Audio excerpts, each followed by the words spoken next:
নমস্কার, এখন নজর থেকে আমি চঞ্চল। 6ই জানুয়ারি হাওড়া ময়দান হকার্স ইউনিয়নের উদ্যোগে অনুষ্ঠিত হয় এক স্বেচ্ছায় রক্তদান শিবির। এই অনুষ্ঠানের শুভ সূচনা করেন রাজ্যের মাননীয় মন্ত্রী অরূপ রায় মহাশয়। উপস্থিত ছিলেন 29 নম্বর ওয়ার্ডের প্রাক্তন কাউন্সিলর শৈলেশ রায়। এই খবর জানাচ্ছেন আমাদের প্রতিনিধি সোমনাথ পাত্র এবং গৌরব মিশ্র। 6ই জানুয়ারি অনুষ্ঠিত হলো হাওড়া ময়দান হকার্স অ্যাসোসিয়েশনের স্বেচ্ছায় রক্তদান শিবির। শুভ সূচনা করেন মাননীয় মন্ত্রী শ্রী অরূপ রায় এবং উপস্থিত ছিলেন প্রাক্তন কাউন্সিলর 29 নম্বর ওয়ার্ডের শ্রী শৈলেশ রায়।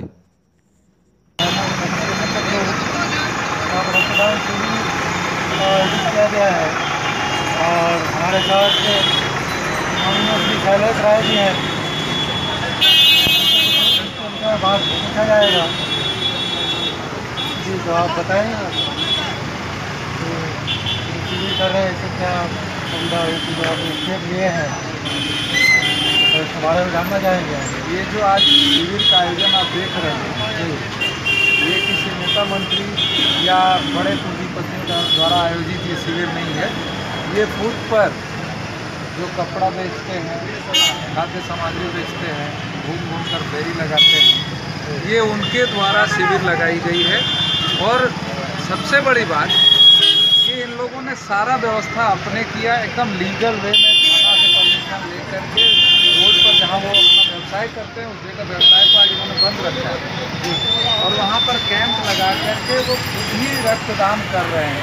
आज इस समय রক্তদানের ছবি ধরা পড়ে আমাদের প্রতিনিধির ক্যামেরায়। सर्टिफिकेट प्रदान कर रहे हैं पिंटू भैया, मलाय दास को सर्टिफिकेट प्रदान कर रहे हैं पिंटू भैया।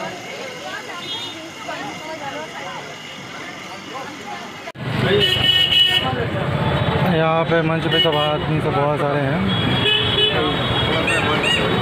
देवी को सर्टिफिकेट प्रदान करेंगे रिंकू दुबे जी। सुदामा देवी संदोदे कृपया मंच पर आए।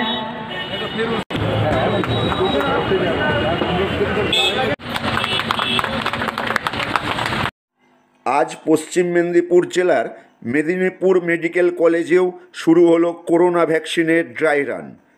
ভ্যাকসিন আসার আগে কিভাবে মানুষকে এই ভ্যাকসিন দেওয়া হবে তারই ড্রাই রান শুরু হলো আজ। জেলা শাসক মাননীয়া রেশমি কমল ও জেলা স্বাস্থ্য আধিকারিকদের উপস্থিতিতে আজকে এই ড্রাই রান চালানো হয়। মোট 75 জনের একটি নামের লিস্ট তৈরি হয়েছে। এই 75 জনের ওপরেই প্রথম এই ট্রায়াল শুরু হবে। ড্রাই রান শেষে জেলা শাসক কি জানালেন একটু শুনে নেওয়া যাক। ভ্যাকসিনেশন যে আমাদের আগামী দিন আসছে তার জন্য একটা ড্রাই রান ছিল দিয়েছে এবং এটা সাইমালটেনিয়াসলি 3 জায়গা জেলাতে হচ্ছে। আমি এটা অ্যাটেন্ড করলাম এমএমসিএতে আর একটা হিজলিতে হচ্ছে রুরাল হসপিটাল আর একটা urban health urban family health centre হচ্ছে। আমাদের 2-3 দিন মধ্যে যে আছে ভ্যাকসিন আসার সম্ভাবনা আছে আর তার 7 দিন মধ্যেই ভ্যাকসিনেশন আশা করছি শুরু হয়ে যাবে। তার জন্য সমস্ত রকম প্রস্তুতি নেওয়া হয়েছে। প্রথম ফেজে health care worker. Howrah Maidan শরৎ সদনের সামনে AIUI-UCর মিড ডে মিল কর্মীদের অবস্থান ও বিক্ষোভের ছবি ধরা পড়ল আমাদের প্রতিনিধি গৌরব মিশ্র ও সোমনাথ পাত্রের ক্যামেরায়। হাওড়া ময়দান শরৎ সদনের কাছে AIUTUC এর মিড ডে মিলের কর্মীদের বিক্ষোভের ছবি ধরা পড়ে আমাদের প্রতিনিধি গৌরব কুমার মিশ্র এবং সোমনাথ পাত্রের ক্যামেরায়। মিড ডে মিল কর্মীদের বেতন বৃদ্ধি, অবসরকালীন ভাতা প্রভৃতি বিষয়ে উঠে আসে এই বিক্ষোভে।